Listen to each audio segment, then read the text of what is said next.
A new statue planned for Tulsa's Crybaby Hill is getting a lot of reaction online, and most of it's negative. Thanks for joining us. I'm Morgan Martin. Shay has the night off. We first showed you the sculpture called Crybaby Cry last week. Fox 23's Paris Rain joins us live in studio after speaking with the woman who says she and her neighbors will have to look at that statue every day.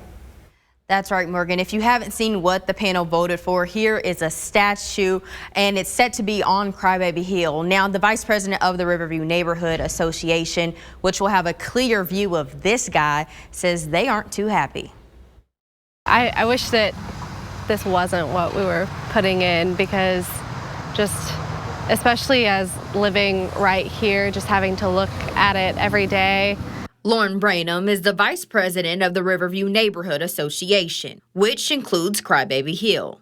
My neighbors aren't thrilled about that, and then other neighbors in the neighborhood just feel like it's kind of too tacky, embarrassing. Lauren sat on the panel to choose the design, but says this concept by Ken Kelleher from New Hampshire wasn't her choice. It's on the selection committee with the city, and there was a process for selecting this. There were a variety of proposals that were put in, and this is the one that was chosen by the committee as a whole, even though I didn't personally vote for it. As of right now, the statue is set to be right here on Route 66, standing at 20 feet tall, right on the top of Crybaby Hill. On the Fox 23 Facebook, Tulsans have voiced their concerns, saying things like the city should have contracted a local artist, petitioned to veto it before it's too late, and it has absolutely nothing to do with Tulsa Tough or Crybaby Hill.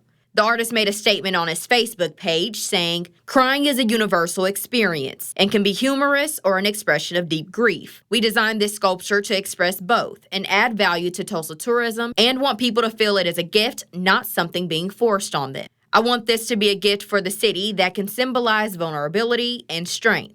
I know you have the event there called Tulsa Strong. I don't understand the politics or where you live, but I do understand my intent as an artist." And personally, I love the Tulsa Tough bike races, but not everybody does. And for some people, like, we're really good at supporting it as a neighborhood, but for the people who aren't as keen about it, to then have that constant Crybaby Hill reminder, they're not super pleased about it.